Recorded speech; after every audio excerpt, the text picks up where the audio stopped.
Hello friends, आज मैं discuss करूंगा कि फ्रिक्शन लॉसेस इन मशीन। अब जब इससे पहले हमने टॉपिक स्टडी किया था लिफ्टिंग मशीन के बारे में, लिफ्टिंग मशीन क्या होता है, इसका बेसिक कॉन्सेप्ट क्या है, आइडियल मशीन क्या होता है। तो हम लोग स्टडी किया कि आइडियल मशीन का मतलब क्या होता है कि मशीन का एफिशिएंसी 100% होगा, लेकिन प्रैक्टिकल संभव नहीं होता है। अब मैं बात कर रहा हूं, ये जो हमारा जो टॉपिक है friction losses in machine, machine के अंदर कितना लॉसेस, फ्रिक्शन के कारण कितना लॉसेस होता है, तो हम फॉर्मूला कैलकुलेट करेंगे। और ये फ्रेंड्स बहुत ही इंपॉर्टेंट वीडियो है, ये डायरेक्टली यूनिवर्सिटी एग्जामिनेशन के अंदर इसी के बिहाफ पे थ्योरी भी पूछा जाता है और इसी के बिहाफ पे न्यूमेरिकल भी पूछा जाता है। तो इस वीडियो में लास्ट तक बने रहें और चैनल पे पहली बार है तो चैनल को सब्सक्राइब कर ले, नोटिफिकेशन को ऑन कर ले। अब मैं बात करता हूं कि अगर हमारा मशीन के अंदर कुछ ना कुछ फ्रिक्शन लॉसेस होगा, इसका मतलब यह हो गया कि मशीन का एफिशिएंसी 100% नहीं होगा।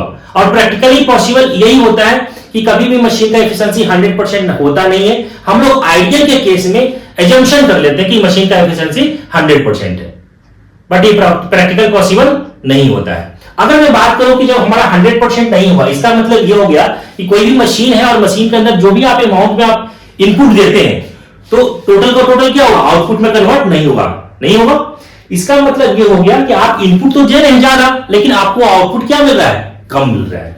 तो इसका मतलब ये हो गया कि इसकी मैं बात करूं कि इस केस में, फ्रिक्शन लॉसेस के केस में, कि आउटपुट जो होगा, output is less than input. Input हमारा क्या होगा, ज्यादा होगा। इनपुट तो हम देंगे ज्यादा, लेकिन आउटपुट हमें कम मिलेगा। दैट मीन्स हमारा, अगर मैं बात करूं कि आउटपुट जो होगा is equal to input minus क्या हो जाएगा, फ्रिक्शन लॉसेस। फ्रिक्शन लॉसेस, कुछ ना कुछ फ्रिक्शन क्या होगा, लॉस होगा, ये होगा। अगर मैं बात करूं कि फ्रिक्शन जो लॉसेस होगा वो कितना होगा, तो अगर एग्जाम्पशन अगर मान लो कि लेट पी आइडियल, एजम्पशन कर लेते हैं कि P ideal is equal to क्या हो जाएगा, आइडियल एफर्ट, इसको लिखेंगे आइडियल एफर्ट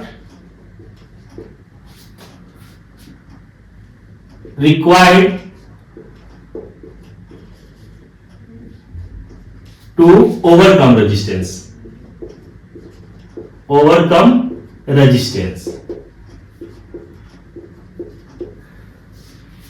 W आइडियल क्या हो जाएगा, ideal load required to overcome, इसको ऐसे लिखिए, ओवरकम सेम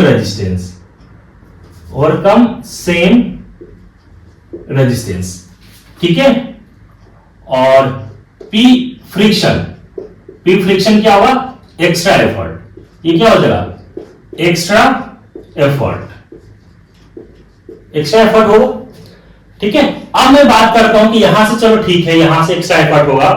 अगेन मैं बात करूं कि अगर मैं P एक्चुअल अगर निकालता हूं यहां से, तो देखिए कि P एक्चुअल इक्वल टू क्या हो जाएगा, P ideal plus P friction, ये होगा, ठीक है। अगर मैं बात करूं यहां से कि P एक्चुअल होगा P ideal plus P friction, ठीक है। अब यहां से अगर आप इसको कैलकुलेट करेंगे, क्या अगर मैं इसकी इफिशियंसी की बात करूं तो इफिशियंसी यहां से कैसे आप कैलकुलेट करोगे, तो देखिए efficiency is equal to M A divided by क्या होता है, mechanical advantage divided by velocity ratio. और मैकेनिकल एडवांटेज क्या लिखते हैं, W अपॉन P होता है, W अपॉन P इंटू इसको हम लोग क्या लिख सकते हैं, 1 अपॉन VR। अब मैं बात करता हूं कि यहां पे W अपॉन जो P लिखा है, ठीक है, तो P हम एक्चुअल की बात करते हैं, तो P यहां पे एक्चुअल लिखा, देखिए हमें एक लोग रिलेशन हम लोग जानते हैं कि आपका P आइडियल जब निकालते हैं तो यहां से कितना हो जाएगा, W अपॉन VR होता है। अब यहां से अगर निकालेंगे कि 1 अपॉन, इसी वाले रिलेशन से, कि 1 upon VR is equal to क्या हो जाएगा, P ideal divided by W होगा। अब इसी वाले रिलेशन में आप पुट कर दीजिए, तो यहां से देखिए एफिशिएंसी इज इक्वल टू क्या हो गया, W upon P actual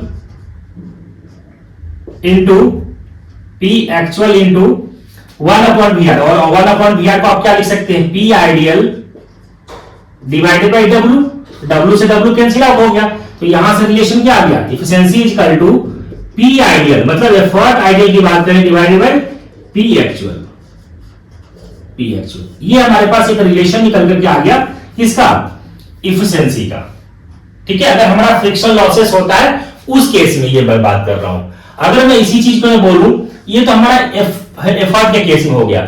generally अगर मैं लोड के केस में बात करूंगा तो देखिए यहां से मैं बताऊं आपको कि जनरली क्या होगा कि लोड जो होगा, ठीक है, लोड एक्चुअल जो होगा वो लेस देन लोड आइडियल होगा। मतलब आइडियल लोड की बात करेंगे तो आइडियल लोड क्या होगा, ज्यादा होगा। ठीक है, यहां से एक रिलेशन हमें पता होना चाहिए चीज कि W actual is less than W ideal. तो इसी केस में जब हम रिलेशन फाइंड आउट करते हैं तो इसमें अपोजिट आ जाता है। यहां से जब आप रिलेशन निकालेंगे तो इफिशिएंसी का जो फॉर्मूला आएगा हमारे पास वो क्या आएगा, W एक्चुअल, यहां पे W actual divided by W ideal, ये फॉर्मूला आता है। सिमिलरली इसको करके आप लिख दें, ये फॉर्मूला इस तरीके से निकालते हैं। लोड के केस में तो हमारा ये निकलेगा W actual divided by W ideal. अगर हमें इसकी बात करते हैं एफर्ट के केस में तो एफर्ट आइडियल डिवाइडेड बाय, ठीक है, एफर्ट एक्चुअल। तो ये हमारा इफिशिएंसी फॉर्मूला फाइंड आउट हो जाता है जब हमारा फ्रिक्शन लॉसेस होगा मशीन के केस में, उस कंडीशन। आई होप इसको समझ में आ गया होगा फ्रेंड। अगर समझ में आ गया तो चैनल को सब्सक्राइब करें, नोटिफिकेशन को ऑन कर ले। Thank you.